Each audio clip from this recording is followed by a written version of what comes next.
This video will review the installation of Tectum 5 roof deck panels. Tectum 5 is designed for single-span conditions up to 12 feet with 50-pound design loads. In this application, we are going to mimic a single-span application by only screwing the ends of the panels to our mock-up framing that represents the top side of roof framing. Here are the tools that we'll be using in today's installation. On some projects, a crane may be necessary to boom your panels into place. In that case, you will need to install lifting plates to your panels. Position your lifting plates 2 feet in from the end, then centered on the panel. You'll need to screw attach the lifting plates through every hole with number 10 coarse thread wood screws. Lifting straps are positioned through the removable pin on your plates. This positioning will give you a flat lift. Positioning your plates slightly off-center can provide a pitch to your lift to match the pitch of a roof you are craning to. To speed lifting plate attachment, gluing layers of plywood blocking to the lifting plate and using longer number 10 screws will allow you to back screws out, leave them in place, and reuse for the next panel without having to remove screws completely and re-screwing every time you want to lift up a panel. If required and ordered separately, shop drawings can be provided. The cover page will list the panel schedule, which includes the quantities and sizes. Design load information will be listed on the cover as well. You'll be given steel and support layouts, roofing sections, panel layouts, followed by other project-specific details and sections. Finally, individual panel drawings. It is important to note that the maximum width of a Tectum composite roof deck panel is 47 inches. For the purpose of this installation video, we will be using smaller panels to demonstrate the proper installation procedure. First, let's review these section cuts over supports at the panel ends and along the tongue and groove down the long sides of the panels.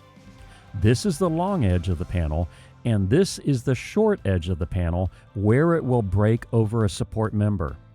The support beam needs to be a minimum of 4 inches wide to provide 2 inches of bearing surface per panel. On this frame, we are going to mimic a single span of 6 foot from panel support to panel support. We need to apply either master weld or lumber lock adhesive to these supports and perimeters that we will be screwing to. We are setting in place what would normally be a 12-foot long panel on a typical Tectum 5 deck project. We'll attach these panels with 11 3/4 inch true-fast screws.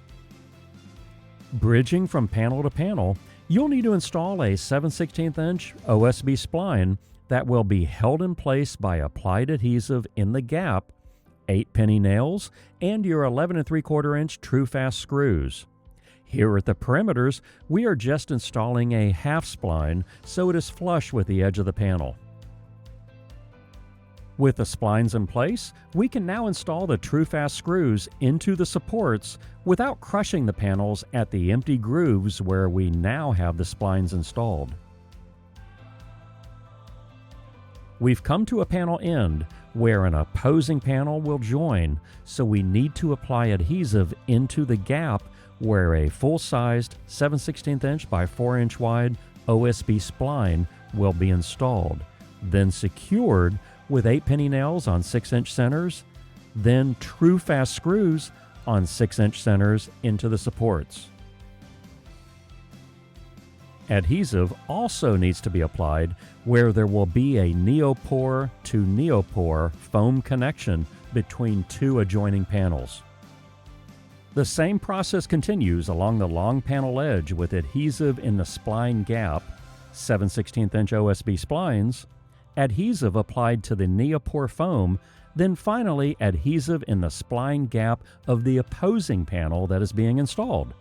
This panel is staggered, but with Tectum 5, staggered layouts are not needed. On the top right corner video, notice along the long panel edge there is a tongue that needs adhesive applied as well before engaging with the groove along the long side of the opposing panel. All spline locations are secured with 6" on center 8-penny nails and end joints with your TrueFast screws on 6" centers. Once all panels are installed, you may need to snap some chalk lines to make sure your final field applied screws hit their mark on the roof framing. Prior to completion, you'll need to fill any voids between panels greater than 1/8 of an inch with expanding foam. When your roof deck installation is complete, inspect to make sure all screw locations have received the proper layout of screws around the perimeter and in the field.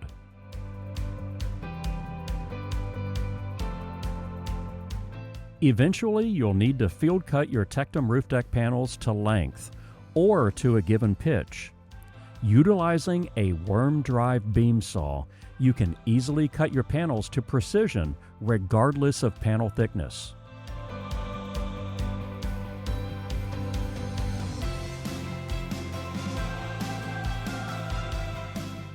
At locations where you need a solid nailing surface at the perimeters of your roof, we're going to scoop out the foam and replace it with a piece of dimensional lumber. The thickness of our foam insulation dictated that we cut our 2x4 down to 2 13/16 of an inch, so it will fit once the foam has been scooped out. We set our scoop depth to 1.5 inches and then simply drag down the perimeter, instantly melting away the unnecessary insulation. Because the scoop has a rounded profile, we are now going in straight to square it off. Before installing our nailer, we need to coat the top, inside, and bottom surfaces with adhesive. Fitting the nailer should be nice and snug. You'll need to fix with 8-penny nails through the top OSB, then with 16-penny nails through the Tectum on the bottom side. To learn more about constructing your next roof with Tectum roof deck products, visit armstrongceilings.com/Tectum roof deck.